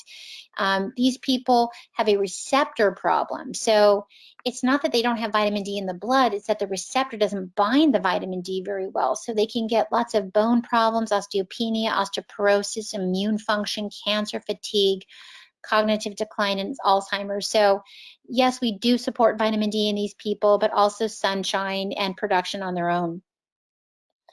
The COMT enzyme, we've touched on this, the Val-158. These people have too much dopamine, too much adrenaline. The biggest problem child is dopamine. So they'll tell you their favorite words are "I'm tired," but they're actually wired. They're a worrier and a warrior. So they're very excitotoxic. Just remember, these people are methyl sensitive, okay? This enzyme can be slow. The Val-158s have a very slow enzyme, and it means that they have a lot of dopamine. That's very different than the low COMT mutation. They have a high COMT activity breaks down dopamine too quickly. A low COMT activity has too much dopamine. So remember, there's two variants here. There's one that's the couch potato. I have no motivation. I don't want to get off the couch. And then there's one that can't sit still, can't sit down and eat, is a shaker, is a mover, and they get very excitotoxic. And they have a tendency to have like very high estrogen levels because that enzyme breaks down estrogen. So now we're looking at our gears together again, right, guys? We're looking at, here's my green gear and my red gear and my orange gear, and looking at how they're going to work towards healthy neurotransmitter production and breakdown. And if I have imbalances, then I get this like severe depression that doesn't respond to any antidepressant, or I get this severe depletion of nitric oxide and I get all these cardiac problems or brain problems or irritable bowel problems. So each of these gears has a great way you can support it. Most of them begin with just focusing on methyl groups or a lighter version of a folic acid, like a folinic acid or a B12, but maybe a hydroxy B12. And by lightly intervening, you can really help to spin each of these gears. Like activating methylfolate is going to spin my Biopterin gear, which will increase my nitric oxide gear, and I'm going to make more nitric oxide. And it is arginine dependent and it is Biopterin dependent, but the methylfolate increases that. So even if your patients inherit any of these three genetic SNPs where they don't make a lot of nitric oxide, let's say they have more Raynaud's, more blue toes, blue nose, blue lips. Remember, adding methylfolate can be very therapeutic to help to increase the nitric oxide slow enzyme. You can speed it up by adding arginine support. Be careful about too much arginine support because it can deplete lysine and break you out with cold sores. So I like this product called Neo 40, but these people who have impaired nitric oxide, they end up with Raynaud's, vascular flow problems, brain fog, irritable bowel. But again, most of these can be fixed by supporting global methylation, which can be a good healthy B vitamin. I encourage you to use nitric oxide strips. They're an easy tool in clinic or in practice. And let's say I put a nitric oxide strip under your tongue and it's low, I might just methylate you to see if supporting the red gear activated all the nearby gears. If I look at blood ammonia and I see my serum NH4 is high, I would add some molybdenum and manganese, and what that would do is clean out my yellow gear. So any gear that's clogged, you can support each of the gears by kind of helping with detoxification. And these little, tricks are just great to keep on hand as you're learning how to support your gears. So, today it was the idea of just trying to better understand that we can have inherited genetic polymorphisms that can lead to expressions of imbalance, cognitive, neurochemical imbalance, even cardiovascular imbalance. But by testing genetic SNPs And my favorite company that I use is just good old-fashioned 23andMe. And the raw data can be requested from 23andMe. And then there are several sites that you can just download the raw data and get the interpretation of these 10 enzymes. I can go right into 23andMe and just pull up the RS numbers and look it up myself. But we do use a lot of the Sterling app, which is mthfrsupport.com, to do the interpretation, or like just a printout of the mutations. But for me, going to a deep explanation to the patient sometimes is just above their head. But for you, as you're trying to understand, let's say, why somebody has brain fog, or why does somebody have heartburn, or why does somebody have unresponsive depression, or why is somebody always like excitotoxic, these genetic connections can help you understand their behavior. And some of these supplements can help you restore balance, and they're all very benign. They're easy to introduce. They're easily found over the counter. And you should go slow. You should never just slam anybody with a high dose of any one supplement. And to understand that there is a ricochet or domino effect. If I intervene in any one of those gears, I may activate another gear. So I always remember the patient that I gave her methylfolate, and she said it gives her abdominal cramps. I'm like, well, methylfolate can't do that, because I didn't understand that methylfolate had anything to do with gut and serotonin. I just didn't get it. So as you go through your clinical practice and your interventions, you begin to understand the interconnection of all these metabolic gears can show you how one nutrient, like a methylfolate or a methyl B12, can have confounding impacts in many metabolic gears of the body and restore crazy imbalances that you never really saw as coming your direction. So I'm hoping that as any of you play with some of these PowerPoints and you jump back in to some of those slides, if you have any questions, you'll feel comfortable emailing me. I'd be more than happy to help you. I know that everybody's at a different phase of learning, and this was very biochemically deep. And some of us, it's like stretches our brains, but I am always here to answer any of your questions. So if there are any questions at this point, I know, Paula, you said you'd guide me through helping to answer them. I sure will, Dr. Bridget. Thank you so much. What a brilliant presentation. I've listened to so much content and presentations and readings on methylation, and this by far tops them all. So thank you so much. Thank you. Yeah, and fabulous diagrams throughout. So I think that a cheat sheet would be helpful for a lot of people, for all of these abbreviations, just to keep things on track. I would be more than happy to show you. I can create a little cheat sheet for you. Fabulous. Well, if you get that for me, then we can tag it to the recorded. Sure. Everybody has it for the replay and things like that too. That's a good idea. I never thought about that. It helps the newbies so much. And yeah, there's a lot of biochemistry in this, but that's what methylation is. So better learn it.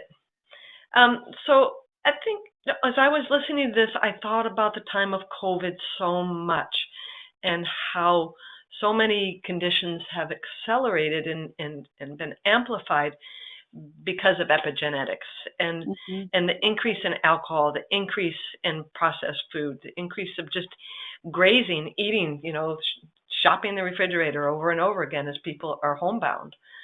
And then it made me think of the keto diet and the influence on high-fat diets on this, or people that are combining high-fat diets and high-alcohol diets, and the influence on all of this genetic expression. So gave a lot of pause. Well, and what's been really interesting in the clinic is we've seen a really interesting connection to the autoimmune patients, because remember that COVID seems to amplify more of a T cell response, both your C3s and your C4, your complement, Th1, Th2. And oddly, we really thought the most vulnerable people were going to be our autoimmune patients. I was so concerned about them taking, immunosuppressant drugs like Yes. methotrexate and Plaquenil. And the irony is, our autoimmune patients have done outstanding. And it may simply be, remember that up high in that folic acid gear is kind of that proactive over surge of purine and pyrimidine synthesis. So they're faster at manifesting a reaction. Do you see what I'm saying? Like their T cells are too dominant, they're too strong, which is why they attack themselves. And so it was interesting where normally, you want to see global methylation imbalance so that you come out of infections easier. But I methylated everybody in the beginning of COVID, of course, and gave everybody high dose vitamin D and high dose zinc. But we have a population of over 10,000 patients in our clinic, and I've had 2 deaths. One was a 95-year-old who decided not to follow the Z-Pak Plaquenil recommendation that was given to her by her provider. And one was a police officer, the very beginning of COVID that was very unhealthy, not taking his medicine. But the moment we understood that this was a pandemic and that immune protection was critical and good nitric oxide production, and we saw the hypercoagulability conditions happening, we made sure to focus a great deal on looking at global methylation panels and making sure that everybody had enough methylation support that they could pop out of it. But we have not had a sick clinic. And so I don't know if I'm in a bubble in Temecula. Do you know what I mean? Like it's really hard to know because my clinic and this little city that I live in, they're very functional medicine oriented. They're all big vitamin gurus and very into health. So what I thought would come our direction with severe illness, we just didn't see. It's terrific. Yeah. Comes with education and personalized medicine. Yes, it's a privilege to be able to have a panel of patients that expect personalized medicine. They expect you to look at their genotype and say, okay, how am I going to respond to this pandemic? It's hilarious, but they're very knowledgeable about each of their own individual risk factors entering into a pandemic and what they needed to modify. So it's been an interesting year, over a year, I guess, but we will see with the vaccines, because I'm the most concerned at this point with upregulation of these T cells, either while somebody got COVID or somebody taking the vaccine, because we would expect an onslaught of autoimmunity. But too frequently, I can pull people right out of their autoimmune burden if I pull them down that transmethylation panel so that they're not turning on DNA synthesis too much. Does that make sense? Like we have seen rheumatoid arthritis patients in agony and we just methylate them and they're off every autoimmune drug. And I think really is because they've restored methylation balance. It's not a cure-all, that's for sure, and I'm certainly not saying that, but methylation balance will help almost any chronic disease find its best state or its best balance. We've got a graduate of our doctoral program on, and she's also a licensed clinical social worker. And one of her questions in the beginning was asking you to address mental health in any capacity regarding methylation that might help her integrate it in her practice. And I think you covered a great deal throughout the lecture, but is there anything that you would add to that?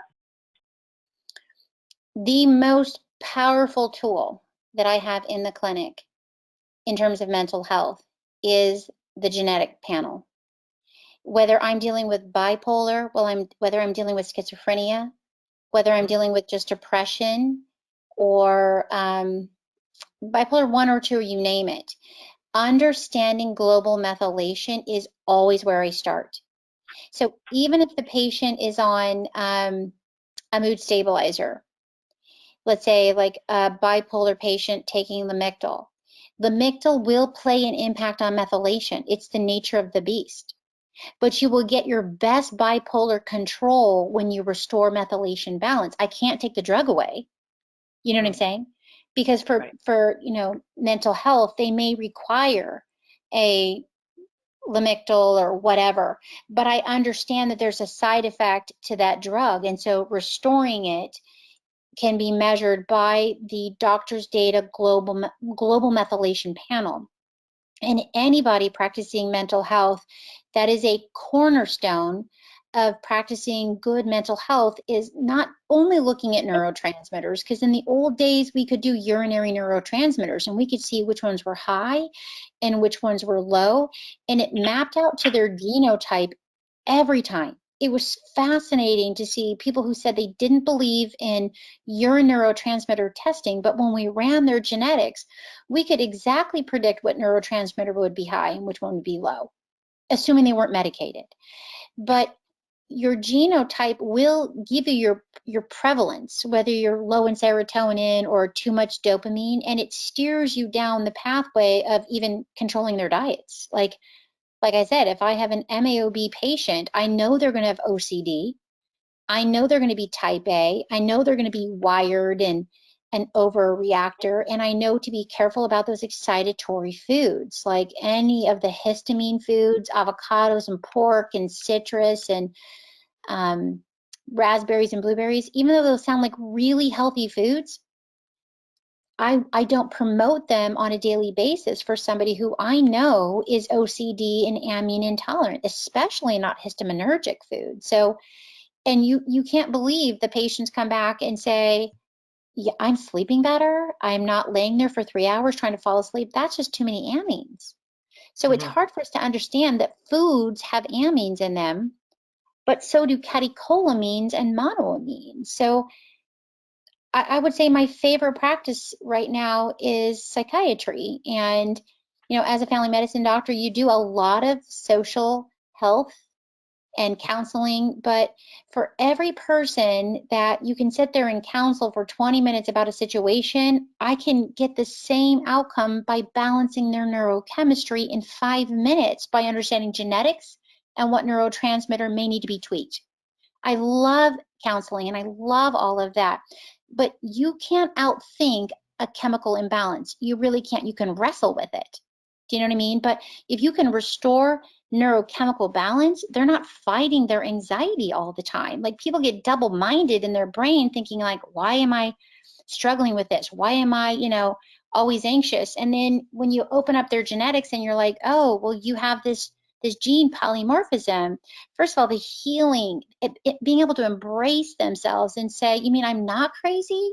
You mean I am not doing this to myself? I'm born this way? And then it equips them to understand like why I make them go to the gym on a regular basis and express their adrenaline, because it's better for their neurochem. It's not all about a drug. Sometimes it's knowing the lifestyle factor that is critical in rebalancing the neurochem. So what a fun field your grad student is in. How fun. Such an empowering place to be. Yes, and to be able to make such a difference. And one of the things that came up through the talk repeatedly is sleep and issues with sleep with these polymorphisms. And you had talked about high dose methylfolate influencing serotonin and dopamine, doing that with B12 together. What would you consider high dose in this situation? That's such a great question, because when we look at the prescriptions out there, Paula, like Deplin comes as 7.5 and 15 milligrams of methylfolate. That supersedes any over-the-counter supplementation that we have access to as providers. If you really kind of look at the formulas that are out there through your big companies, Metagenics, Zymogen, Pure Encapsulations, all of that, right? So in really risky, when you're talking about, is it scary to use 4,000, micrograms of methylfolate? No, that's like half of the 7.5 of Deplin. It's really understanding this, that there are people that are methyl sensitive, and a little bit of methylation goes a long way in somebody who's methyl sensitive. But that's totally the opposite to somebody who's called a methyl craver. So a straight methyl craver, you can give me methyl groups all day long. There is no such thing as a toxic amount. But my COMT daughter, you give her one shot of methyl B12 and she is, high and amped and anxious and doesn't feel good and panicky. And she's like, that was the worst thing ever. And that's, 1,000 micrograms of Sure. methylated B12. So levels that I use on a daily basis in my clinic, I always keep methyl B12 dominant. And I always keep methyl B12 at somewhere about half the dose of my methyl B12 because I learned clinically that too much methylfolate with not enough B12 causes high homocysteine, and that's a no-no, right? We don't want to increase cardiovascular, nitric oxide deficiencies, any of that. So most of your formulas out there, the closest I've ever seen is like a 1-to-1 ratio, but even that, I don't like 1-to-1 ratios. I always keep the B12 like 5,000 and 2,000 folic acid. That's usually the blend that I will use. Even if I use that twice a day or 3 times a day if somebody's a methyl craver, but I use the ratio of the B12 should be approximately twice the methylfolate. Okay. That sure helps. The supplementation is such a tricky thing. People come in with bags of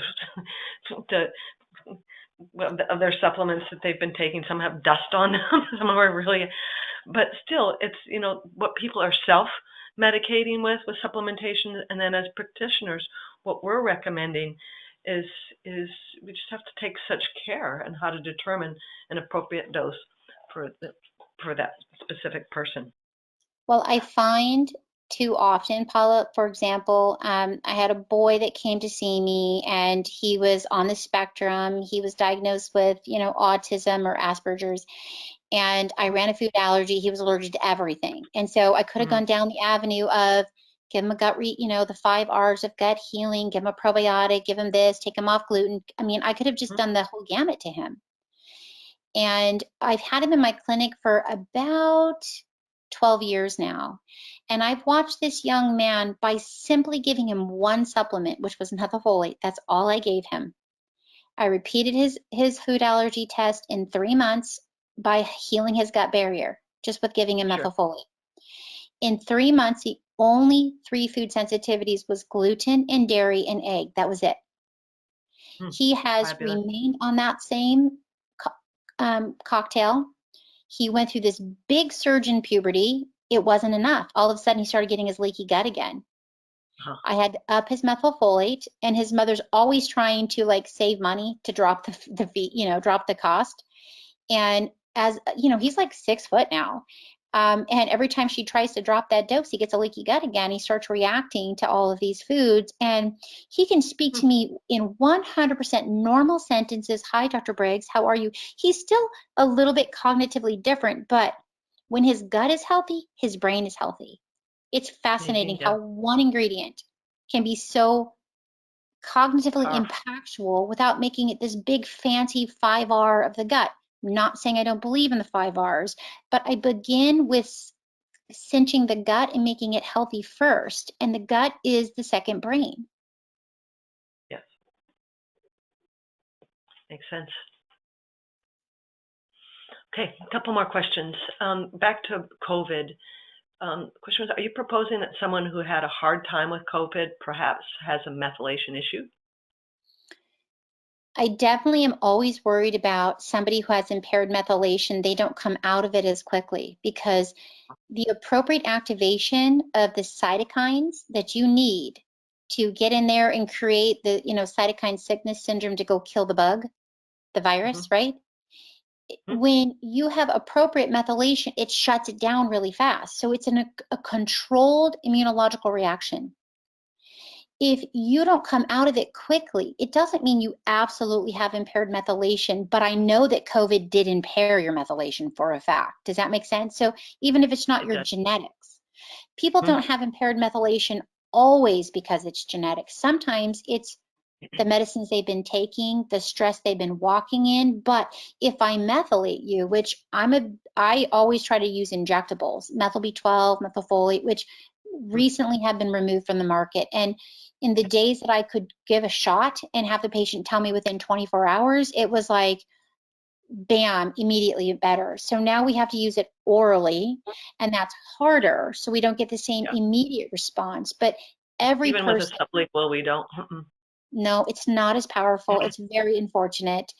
But regardless, if you have COVID, you should support methylation, absolutely, because you're going to reground their immune system back into shutting down any of those inflammatory cascades, even autoimmunity. You want to shut it down as quickly as you possibly can. Yes, yes. The big concern is going to be autoimmunity after COVID. We will only be able to watch and see, but they're concerned about the vaccine increasing autoimmunity and the actual virus having an impact on a rise of autoimmunity. See. Okay, another whole topic on vaccinations it would be timely right now. Yeah. Here's a question here. Do you think that any of these polymorphisms would affect COVID-19 vaccinations, causing more side effects? Well, it would be no different if you took the vaccine and had a vaccine reaction, or if you had COVID and you had a bad COVID reaction. So anybody who has impaired methylation, you have an unsophisticated immune system. We know that.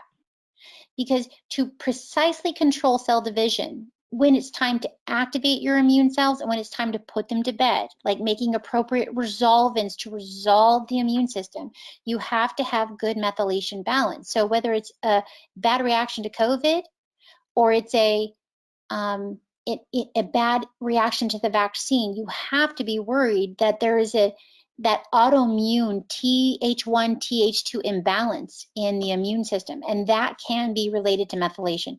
No matter what, restoring methylation would be protective.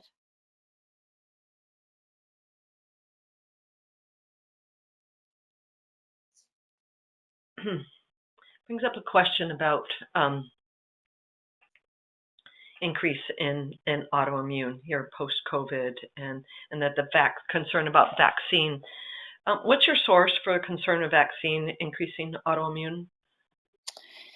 So there was just an article that came out. I'm not going to be able to quote it because I talked to you about watching that VU Media series.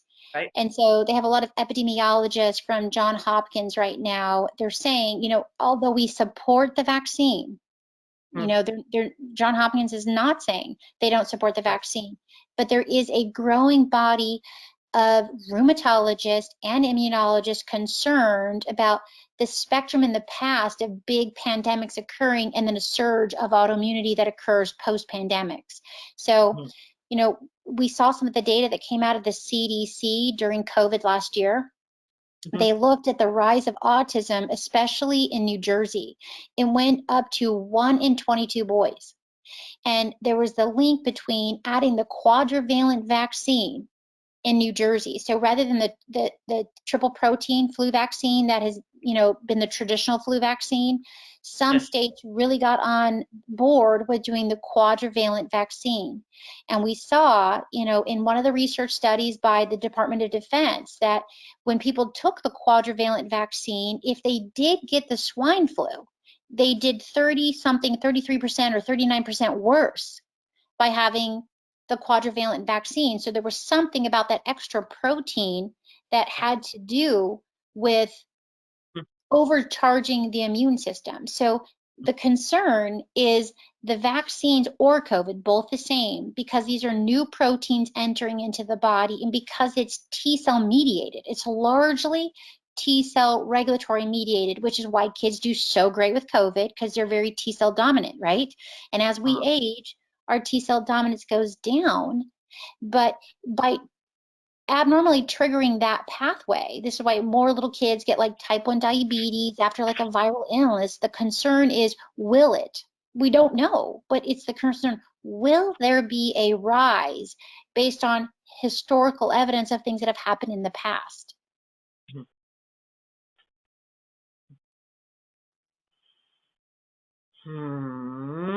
So big decisions around vaccinations for people, or really attending to your methylation.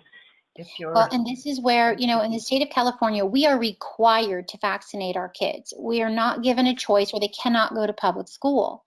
But right. I carry Sammy trimethylglycine in little packets made by Zymogen, and I don't vaccinate the kids without opening up one of the packets and putting it on the kid's tongue, because I want to support methylation. If I'm going to insult the immune system, I want to empower that immune system to get re-regulated again. And, you know, I think about my own daughter who is a COMT, and she had her wisdom teeth taken out, and all she did is, you know, they do the local numbing. I don't know if they knock you out. Maybe they do knock you out. I don't really know. But they gave her some kind of like a sedative. And she took about 8 hours to get out of that terror that she was in coming out of that anesthetic. And just recently, I had to take her to get a biopsy in her eye. She had a tumor behind her eye. And I gave her some Sammy trimethylglycine right before she went back to the surgery. And of course, my daughter told the truth, and they said, when's the last time you had anything by mouth? She goes, oh, my mom just gave me this stuff under my tongue. And so the anesthesiologist came right out and said, I'm canceling your daughter's surgery. There's nothing by mouth. And I opened up her genetics. I said she has a COMT polymorphism. She cannot metabolize this drug.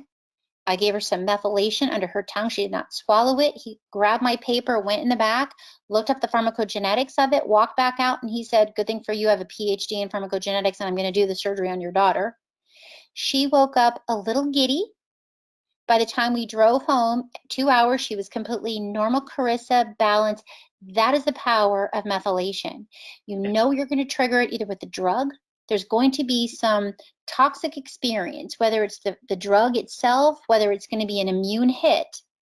But at the moment, you can empower the immune system to either detoxify through the liver or shut down the inflammatory response. And it was night and day different between the two surgeries simply by giving some methyl donors. So I'm not anti-vaccines. There are people that are high risk. They're over the age of 65. It is a lot to think about. It's a serious virus. But I wouldn't vaccinate anybody without supporting remethylation balance at the moment of that vaccine. Okay. Great advice. Thank you so much. Dr. Bridget, I'm looking at the time. We're running up about close to 2 hours now. I'm conscious of time for you and our attendees and all of that. So, and we're at the end of the questions. So if there's anything else that you want to add in summary, otherwise I'll go to closing comments. No, I just want to thank you for having me, Paula. Well, it's been such a pleasure, really. I hope you'll come back. Thank you. I want to let everybody know, remind you that the webinar was recorded and it'll be available on Hawthorn's website under archived webinars in just a few days. You'll find a treasure trove of additional archived webinars there to explore as well. And a reminder that there's a survey to fill out right after the webinar ends. And I can only say it helps us so much to have your feedback and any comments about this presentation. So I appreciate you taking the time for that very much. And we have a very exciting year planned for our now once monthly Tuesday webinars. And our next one will be April 20th with Beth O'Hara. She's an expert. She's going to be presenting on mold and mycotoxins, and we'll keep you posted with more details about that. And our next All About Alumni, this is our graduate interview platform where I get to speak to our graduates. And tomorrow, March 3rd at 12 noon Pacific time, I'm going to speak with our doctoral graduate, Ruth Foster. She's going to be presenting on her postgraduate activities and accomplishments and challenges. So I can only say this is really a good one to tune in for. So we hope to find you there. And I think that's it for now. This is enough to say I conclude this presentation for today. And thank you, James, for all your back-end help. And thank you again, Dr. Briggs. It was really a privilege to have you here. And I want to thank everybody for sharing this educational experience with us. I want to wish you all the best of health, and I sure look forward to learning more together at Hawthorn's webinars and our All About Alumni series, and certainly in the classroom. And until then, I'm going to continue to attend to my methylation, because I think I'll add some compassion and kindness in that too, because what we practice goes stronger. So join me in this, and hopefully we'll all improve our health outcomes. Thanks, everybody, for being with us. Thanks again, Dr. Briggs. Thank you. Have a Take good care, evening. everybody.